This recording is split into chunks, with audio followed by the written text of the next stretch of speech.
لیکن اس کے برعکس ہماری زندگی ہے. وجہ یہ ہے کہ ہم نے تدبر قرآن کا جو مقصد تھا یا تدبر قرآن جس کا ہمیں حکم دیا گیا تھا ہم اس سے دور ہیں. تو آج بھی اگر ہم اپنے دل کو زندہ رکھنا چاہتے ہیں اور اپنے دل کو قلب سلیم کی صفت سے متصف کرنا چاہتے ہیں، اس کے اندر زندگی کی روح پھونکنا چاہتے ہیں، ایمانی روح پھونکنا چاہتے ہیں، عملی روح پھونکنا چاہتے ہیں، تو قرآن کا تدبر کیجیے، قرآن کو پڑھیے، قرآن کو سمجھیے، اس کی گہرائی میں جانے کی کوشش کیجیے. اللہ رب العالمین کا کلام آسان ہے. وَلَقَدْ يَسَّرْنَا الْقُرْآنَ لِلذِّكْرِ، اللہ تعالیٰ نے خود ہی فرما دیا کہ قرآن ہم نے نازل کیا ہے، سمجھنے کے لیے آسان کیا ہے. یہ سمجھنے کے لیے بڑا آسان ہے اللہ کا کلام، لیکن سمجھنے والوں کے لیے، دل کے اندر جذبہ رکھنے والوں کے لیے، دل کے اندر اس طرف آنے کے لیے ایک ولولہ رکھنے والوں کے لیے یہ قرآن آسان ہے. تو تدبر قرآن یہ ہمارے دلوں کے لیے سبب پیدا کرتا ہے، اس کی زندگی کا، اس کے اندر روحانیت کا، اس کے اندر ایک طرح سے جو ہے ہریالی پیدا کرتا ہے. جیسے کہ درختوں میں ہریالی جب تک رہتی ہے تو ہم سمجھتے ہیں کہ یہ زندہ ہے درخت، کھیتوں میں ہریالی ہوتی ہے تو ہم سمجھتے ہیں کہ یہ اپنی زندگی سے مزے لے رہا ہے. اسی طرح سے ہمارا دل بھی ایک ہریالی ایمانی ہے جو ہے حرارت اور ایمانی جذبے کا جو ہے سے متصف ہوگا. تو قرآن کا تدبر کرنا چاہیے اگر ہم چاہتے ہیں کہ ہمارا دل زندہ رہے.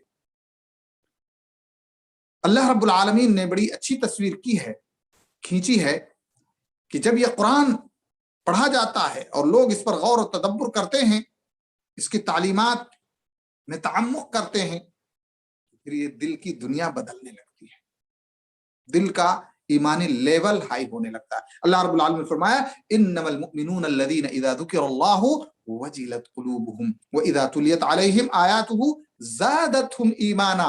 اللہ اکبر. مومن وہ ہیں کہ جب ان پر تلاوت کی جاتی ہے اللہ کی آیتیں، وجلت قلوبهم، تو ان کے دل کے اندر ایک ڈر پیدا ہو جاتا ہے، خوف پیدا ہونے لگتا ہے. وَإِذَا تُلِيَتْ عَلَيْهِمْ آیَاتُهُ، اور ان کے اوپر جب اس کی آیتیں تلاوت کی جاتی ہیں تو زادتہم ایمانا، ایمان کا لیول بڑھنے لگتا ہے. قرآنی آیات تلاوت کی جاتی ہیں، اس کو سنتے ہیں، اس کے معانی پر غور کرتے ہیں، اس لیے کہ آدمی جب سمجھے ہی گئی نہیں، جب کوئی کلام جب سمجھے گا نہیں تو اس پر کیا اثر ہونے والا ہے. تو زادتہم ایمانا کا مطلب یہ ہے کہ ان آیتوں کو جب پڑھا گیا اس کے اوپر تو اس نے غور کیا، اس کے معانی کو سمجھا، اس کے انجام کو سمجھا، اس کی دعوت کو سمجھا، اس کی بشارت کو سمجھا، اس کا جو پیغام ہے اس کی گہرائی تک گیا، تو اس کے دل کا ایمان، اس کے ایمان کا لیول بڑھتا گیا.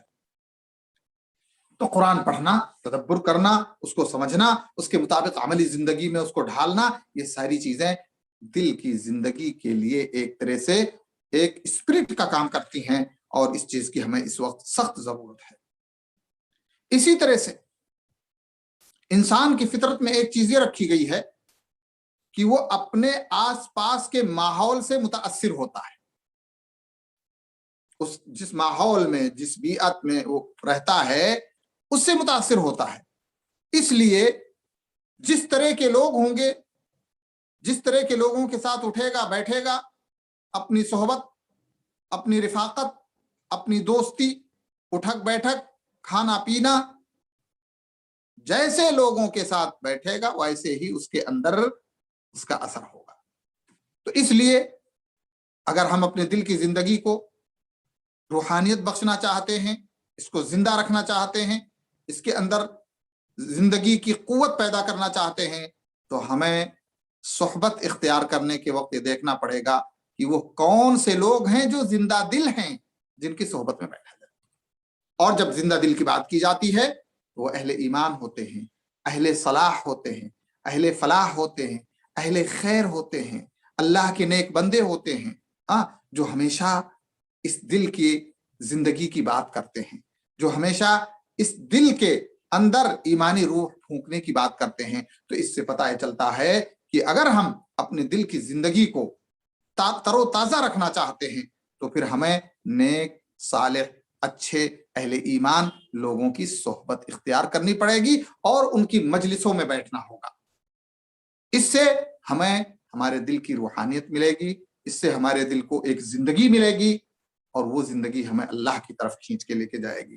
تو نیک لوگوں کی صحبت اور نیک لوگوں کی مجلسیں اٹینڈ کرنا یہ دل کی زندگی کے لیے بہت ہی اہم اور بہت ہی ضروری ہے. کسی نے کیا سچ کہا ہے، احب الصالحین ولست منہم لعل اللہ یرزقنی صلاحا.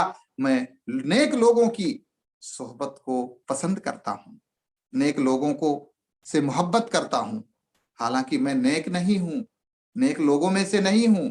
لعل اللہ یرزقنی صلاحا، ہو سکتا ہے اللہ تعالیٰ ان کی صحبت سے مجھے بھی نیک بنا دے۔ تو اہل صلاح ہمیشہ زندہ دل ہوتے ہیں، اللہ کی بات کرتے ہیں، آخرت کی بات کرتے ہیں، قیامت کی بات کرتے ہیں، اللہ رب العالمین کی خوشنودی اور رضا کی بات کرتے ہیں، جس سے ایمان کو زندگی ملتی ہے، دل کی زندگی جو ہے، دل کو زندگی ملتی ہے، اس کو روحانیت ملتی ہے۔ اس لیے نیک اور اچھے لوگوں کی صحبت اختیار کرنی چاہیے، اور اس کی طرف اللہ کے نبی صلی اللہ علیہ وآلہ وسلم نے بڑی خوبصورت مثال دے کر کے اس لوہار اور عطر فروش کی مثال سے جو ہے سمجھایا ہے۔ اسی طرح سے آپ دیکھیں دنیا کی نعمتیں، دنیا کی رنگینیاں، دنیا کے مختلف لہلہاتے منظر، اس میں ڈوبنے کی وجہ سے انسان آخرت سے غافل ہونے لگتا ہے۔ وہ اس بات کو بھول جاتا ہے کہ اب اسے یہ دنیا، رنگین دنیا چھوڑنی بھی ہے یا نہیں چھوڑنی، اور اس کا نتیجہ یہ ہوتا ہے کہ موت سے غافل ہو جاتا ہے انسان۔ اس لیے ضروری کیا ہے؟ ان دنیاوی لذتوں کو اخروی لذتوں پہ ترجیح نہ دینے کے لیے ہمیں کیا کرنا ہوگا؟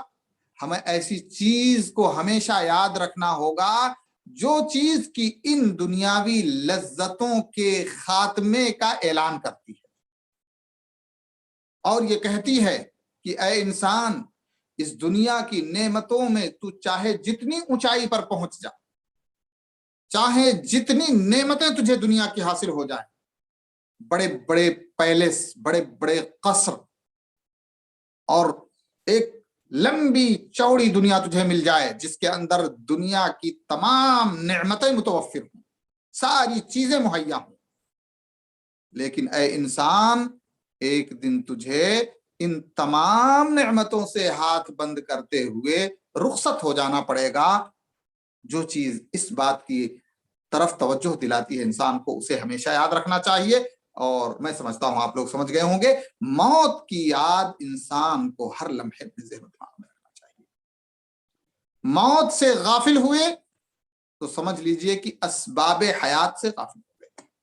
دنیا کی نعمتوں میں اگر ہم اس قدر مدہوش ہوئے کہ موت کی یاد ہمارے ذہنوں سے گئی، تو آپ سمجھ لیجئے کہ ہمارے جتنے دن اس حالت میں گزریں گے، اتنے دن ہمارے دل کی موت کا سامان ہوں گے، ہمارا دل مردہ ہو جائے گا، ہم سب کچھ یہی سمجھ بیٹھیں گے، یہی سب کچھ ہمارا ہے۔ اور آج آپ دیکھ لیں، جائزہ کر لیں، جو صرف دنیا ہی دنیا میں منہمک ہیں، وہ نہ معصیت سے خوف کھاتے ہیں، نہ اللہ رب العالمین سے ڈرتے ہیں، بس دنیا کے حصول کے لیے حلال آئے، حرام آئے، جائز آئے، ناجائز آئے، اسی دھن میں وہ لگے رہتے ہیں۔ تو ان کے دل مردہ ہو چکے ہیں، ان کے دل اللہ سے ڈرتے نہیں ہیں، ان کے دلوں میں حساب و کتاب کا تذکرہ نہیں آتا، ان کے دلوں کے اندر ظلم اور زیادتی جو ہوتی ہے اس کا خوف نہیں آتا ہے، دل مر چکا ہوتا ہے۔ اس لیے اس دل کو زندگی اگر دینا ہے اور اس دل کو ایمانی حرارت سے معمور رکھنا ہے تو ہمیشہ موت کو یاد کریں۔ اسی لیے اللہ کے نبی صلی اللہ علیہ وسلم کیا فرمایا؟ اکثروا من ذکر ہادم اللذات او ہادم اللذات، لذتوں کو کاٹ دینے والی، لذتوں کے تعلق کو توڑ دینے والی چیز جو ہے اس کو کثرت سے یاد کرو، یاد نہیں کرو، اس کو کثرت سے یاد کرو، اور وہ کیا ہے؟ موت ہے۔ موت کو ہمیشہ یاد رکھنا ہے، اور اسی لیے اللہ کے نبی صلی اللہ علیہ وسلم نے عبادت کے تعلق سے کہا صلوا صلاۃ مودع، نماز جب پڑھنے کھڑے ہو تو ایسا لگے کہ تم گویا یہ آخری نماز پڑھ رہے ہو، اب دنیا سے جانا ہے۔ یہ تصور پیدا ہوگا تو آدمی کس ڈھنگ کی نماز پڑھے گا؟ وہ یہ چاہے گا کہ نماز سے سلام ہی نہ پھیروں، نماز میں ہی رہوں۔ تو یہ تصور پیدا ہونا چاہیے۔ تو بہرحال موت کی یاد اور سکرات الموت، مرتے وقت آدمی کی کیا کیفیت ہوتی ہے، دنیا اس سے جدا ہو رہی ہوتی ہے، اہل و عیال سے وہ جدا ہو رہا ہوتا ہے۔ اب اگر اس کے اندر کچھ ایمان کی حرارت ہے تو پھر اس کے سامنے پوری سین آتی ہے، زندگی کی پوری سیر آ جاتی ہے، اس نے کیا اچھا کیا، کیا برا کیا، کس کے ساتھ عادل کیا، کس کے ساتھ ظلم کیا۔ کس کے ساتھ برا کیا, کس کے ساتھ اچھا کیا, پوری سین آ جاتی ہے. یہی چیز موت کے آنے سے پہلے ہمیں یاد کرنا ہے, اس وقت ہمیں اس چیز کو اپنے ذہن و دماغ میں رکھنا ہے. تو بہرحال موت کی یاد یہ ایک سبب ہے حیات قلب کے اسباب میں سے. نمبر 5, اللہ رب العالمین نے ہمارے اس دل کو زندہ رکھنے کے لیے قرآن کریم میں 2 بڑی اہم چیزیں ذکر کی ہیں. ایک تو جنت اور اس کی نعمتیں, اور دوسرے جہنم اور اس کا عذاب. جہنم اور اس کا عذاب. اس لیے ہماری نگاہوں کے سامنے ہمیشہ جنت کی نعمتیں ہونی چاہیے تاکہ ہمارا دل شوق سے معمور ہو جائے جنت کے, اور دوسری طرف جہنم اور اس کے عذاب کی شدت ہمارے سامنے ہونی چاہیے تاکہ ہمارے دل کے اندر معصیتوں, گناہوں, ظلم, زیادتی, اللہ کی نافرمانی, ان تمام چیزوں کے تعلق سے نفرت پیدا ہو جائے. یہ 2 کیفیتیں کب پیدا ہوں گی؟ جب جنت اور جہنم کے مناظر ہمارے سامنے ہوں گے. ایک طرف جنت کے مناظر جن کا وصف نہیں بیان کیا, جن کی توصیف نہیں ہو سکتی, جن کا صحیح معنوں میں تعارف نہیں کر سکتے ہم, اور ایک طرف جہنم کا عذاب جس کی شدت ہم نہیں بیان کر سکتے ہیں, کتنی شدید ہوگی, کتنا شدید ہوگا وہ عذاب, اور اس کی جو ہے اس میں جو بھی اللہ رب العالمین نے سزا کے طور پہ تیار کر رکھا ہے اس کا وصف نہیں بیان ہو سکتا ہے. تو اس طرح سے ایک طرف جنت کی نعمتوں کا تذکرہ, دوسری طرف جہنم کی عذاب اور اس کی زحمتوں کا تذکرہ ہو تو انشاءاللہ اس دل کے اندر روحانیت آئے گی, اور یہ دل, اس کے اندر شوق پیدا ہوگا اللہ کی طرف بڑھنے کا, اس کے اندر شوق پیدا ہوگا نیکیوں کے کرنے کا, اس کے اندر شوق پیدا ہوگا اللہ رب العالمین کی رضامندیوں کے کرنے کا اور معصیتوں سے بچنے کا. تو ہمیشہ ہم جنت اور جہنم کے مناظر پڑھتے رہیں, دیکھتے رہیں, اور ان کے جو تقاضے ہیں اسے پورے کرتے رہیں. اسی طرح سے انسان کو گاہے بگاہے, یعنی ایک عادت نہیں بنا لینی چاہیے کہ اب صاحب روٹین ہی بنا لیا ہے, جب دیکھا قبرستان میں پہنچے ہوئے ہیں, یہ غلط چیز ہے. گاہے بگاہے انسان قبرستان کی زیارت کرے, اور زیارت کرنے کا مطلب یہ نہیں ہوتا ہے کہ صاحب کسی اپنے قریبی, اپنے رشتہ دار کی زیارت کی, ماں باپ کی زیارت کی اور دعا کر کے چلا آیا. تو لوگ دعا بھی نہیں کرتے, فاتحہ پڑھ کے چلے آتے ہیں, اللہ کی پناہ, چاروں قل پڑھ کے چلے, یعنی مخالفت وہاں پہ بھی ہو رہی. جو مقصد تھا قبر کی زیارت کا وہ نہ اپنے لیے حاصل ہو رہا ہے, نہ جن کی زیارت کی ہے ان کے لیے حاصل ہو رہا ہے. چاروں قل پڑھ رہے ہیں, فاتحہ پڑھ رہے ہیں, اللہ کی پناہ, اللہ ان جاہلوں کو ہدایت دے. قبر کی زیارت, اور یہ قبر کی زیارت انسان کو آخرت کی یاد دلاتی ہے. اس کے ساتھ ساتھ اس قبر کے اندر جو لوگ مدفون ہیں ان کو یاد کرو. کون تھے؟ زمیندار تھے, بڑی بڑی زمینیں تھیں, بڑے بڑے پلاٹ تھے, بڑی بڑی بلڈنگیں تھیں, بڑی بڑی مہنگی کاروں میں چلا کرتا تھا, اس کے پاس جہاز ہوا کرتے تھے اسپیشل اپنے لیے خاص. آج وہ اس مٹی میں مٹی بن گیا ہے. اس کے جہاز, اس کے اپنے بنگلے, اس کی اپنی گاڑیاں, اس کا اپنا لشکر کدھر گیا, کہاں چلا گیا؟ اللہ رب العالمین نے اس کا تذکرہ کیا ہے. یہ بڑے بڑے لشکر اور بڑے بڑے خزانے جو فرعون قارون کو دھسایا اللہ رب العالمین نے, لوگ دیکھ کے تمنا کرتے تھے, جب دھس گیا تو سب نے کہا اس کی تو کوئی قیمت ہی نہیں, اس کی تو کوئی قیمت نہیں. لولا امن اللہ علینا لخسف بنا, ہم لوگ تمنا کر رہے تھے کہ ایسے ہی ہمارے پاس بھی ہوتا, اللہ کی رحمت نہ ہوتی تو ایسے ہم بھی دھسا دیے جاتے. تو قبروں کی زیارت عبرت اور نصیحت کے لیے بھی کرنا, اور یہ سوچنا کہ آج ہم ان قبر والوں کی زیارت کر رہے ہیں, کل لوگ میری زیارت کو یہاں آئیں گے. یہ میری جگہ ہے, میں کہیں بھی پہنچ جاؤں, کتنی بھی اونچائی کو پہنچ جاؤں, دنیا میں بڑا نام کما لوں, لیکن انجام یہی ہوگا. آخری منزل ہماری اس دنیا میں یہی ہوگی. جب انسان یہ سوچے گا تو پھر اس کے دل کے اندر خوف پیدا ہوگا, اس کے دل کے اندر ایک طرح سے زندگی پیدا ہوگی کہ اس قبر کی زندگی کے لیے اس دنیا میں ہمیں کچھ کرنا ہے. تو اس طرح سے نیکی اور صلاح اللہ رب العالمین کی اطاعت اور فرما برداری میں اس کا قلب بہت ہی ایکٹیو ہوگا, اس کے اندر ایک جذبہ پیدا ہوگا, اور دنیا کی رنگینیوں سے اس کے اندر بیزاری پیدا ہوگی. کہ جب آخری انجام یہی ہے تو پھر اس دنیا کی رنگینی میں اتنا گھس جانے کا کیا مطلب نکلا؟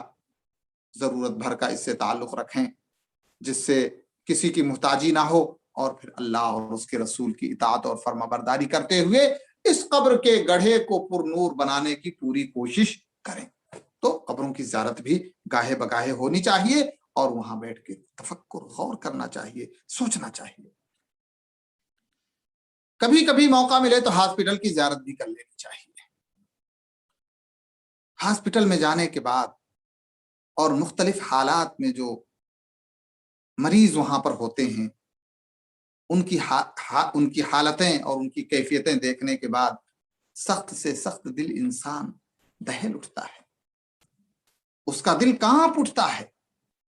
کسی کا ہاتھ کٹ گیا ہے، کسی کا پیر کٹ گیا ہے، کسی کے ہاتھ پیر دونوں کٹے ہوئے ہیں، کسی کی حالت انتہائی خستہ ہے، کوئی غیبوبت میں ہے، کوما میں ہے، 1 مہینے سے 2 مہینے سے 3 مہینے سے۔ اس کے بعد آدمی مریضوں کی زیارت کرنے کے بعد صحت و عافیت کے ساتھ ہے، چل رہا ہے، پھر رہا ہے، کھا رہا ہے، پی رہا ہے، سو رہا ہے، جاگ رہا ہے۔ اس مریض کے مقابلے میں کتنا بڑا اللہ رب العالمین کا اس کے اوپر انعام ہے، یہ سوچنا اور غور کرنا چاہیے۔ اس کے سوچنے اور غور کرنے سے ایک طرف اللہ کا احسان اس کو یاد آئے گا کہ کتنا بڑا احسان ہے کہ اللہ نے اس مریض کی طرح اس کو نہیں بنا دیا۔ اللہ رب العالمین نے اس کو ایسے مریض کی طرح نہیں بنا دیا جو مختلف کوالٹیاں، مختلف طرح کے مریض وہاں پائے جاتے ہیں۔ مریضوں کی زیارت بھی ہونی چاہیے، ان کے لیے دعا بھی کرنی چاہیے، اور صحت و عافیت کی دعا کرتے ہوئے اپنے لیے بھی دعا کرنی چاہیے کہ اللہ رب العالمین ہر قسم کی شر و بلا سے محفوظ رکھے۔ تو وہاں پر جانے کے بعد پھر اللہ کی نعمتیں یاد آتی ہیں۔ اگر انسان کا دل مردہ نہیں ہو چکا ہے تو گاہے باگاہے مریضوں کی زیارت سے بھی انسان کے دل کے اندر ایک زندگی، ایک روح سی پیدا ہو جاتی ہے، ایک جذبہ سا پیدا ہو جاتا ہے، اور پھر وہ اگر غفلت کا شکار ہے تو وہ غفلت کی چادر پھینکنے کی کوشش کرتا ہے۔ اور یہی اصل چیز ہے کہ ہم غفلت کے شکار اگر ہیں، غفلت کی چادر اگر پھینکتے ہیں تو ہمارے دل پہ جو معصیتوں کا یا غفلت کی چادر پڑی ہوئی تھی وہ جب ہٹ جاتی ہے تو پھر دل کے اندر یہ محسوس ہونے لگتا ہے کہ یہ دل اب زندگی کی طرف جو ہے، زندگی کے رمق کی طرف آہستہ آہستہ بڑھ رہا ہے۔ اسی طرح سے آپ جانتے ہیں آدمی کتنا بھی زندہ دل ہو، اگر وہ معصیتیں کرتا رہے، گناہ کرتا رہے، چاہے چھوٹے یا بڑے، تو گناہ کرتے کرتے اللہ رب العالمین نے فرمایا ہے کہ وہ رین کا شکار ہو جاتا ہے، اس کا دل سیاہ ہو جاتا ہے۔ تو گناہوں کی شؤمت یہ بڑی خطرناک ہے، گناہوں کی نحوست یہ بڑی خطرناک ہے، اور یہ گناہ جو ہوتے جاتے ہیں تو پھر دل مردہ ہوتا جاتا ہے۔ اس لیے اگر ہم گناہ کرتے ہیں، ہم سے جانے یا انجانے میں گناہ ہوتے ہیں، تو اس پر توجہ دینے کی ضرورت ہے، ورنہ یہ گناہ ہمارے دلوں کو آہستہ آہستہ مردہ کر دیں گے۔ تو گناہوں سے بچنا، چاہے چھوٹے ہوں یا بڑے ہوں، ان سے حفاظت، اپنے آپ کو محفوظ کرنا، یہ گویا اپنے دل کو زندہ کرنے کے معنی میں ہے۔ تو اس لیے گناہوں سے ہمیں حتی الامکان بچنا چاہیے اگر ہم اپنے دلوں کو زندگی بخشنا چاہتے ہیں۔ فرائض کی پابندی کے ساتھ ساتھ نوافل کا اہتمام کرنا بھی ہمارے دلوں کی زندگی کا ایک سبب ہے۔ نوافل کا اہتمام کرنا چاہیے، نفلی روزے ہوں، نفلی نمازیں ہوں، نفلی صدقات ہوں، اگر توفیق ہو تو نفلی حج بھی آدمی کرے، نفلی عمرہ بھی کرے، لیکن کبھی کبھار، یہ نہیں کہ جس کے پاس پیسہ ہے تو بس عمرے پہ عمرہ، حج پہ حج کیا جا رہا ہے، یہ اچھی چیز نہیں ہے۔ بلکہ اگر ایک فریضہ ادا کر لیا ہے اس نے، تو اب اسے دیکھنا چاہیے کہ مطلب یہ ہے کہ آس پاس، پاس پڑوس کے لوگ محتاج، پریشان حال، جو ہے قسم پرسی کے حالت میں ہیں، تو وہ زیادہ حقدار ہیں اس نفلی حج سے۔ تو بہرحال پھر بھی اگر توفیق ہے، اسباب میسر ہیں، اور اللہ رب العالمین توفیق دیتا ہے، تو نفلی عبادات کا بھی اہتمام کرنا چاہیے۔ اس سے بھی دل کی زندگی کے اندر ایک طرح سے قوت پیدا ہوتی ہے، اور دل حقیقی زندگی کی طرف مائل ہوتا ہے۔ اسی طرح سے اللہ رب العالمین کی دی ہوئی نعمتوں میں بے انتہا ڈوب نہیں جانا چاہیے۔ جو جائز چیزیں ہیں، مثال کے طور پہ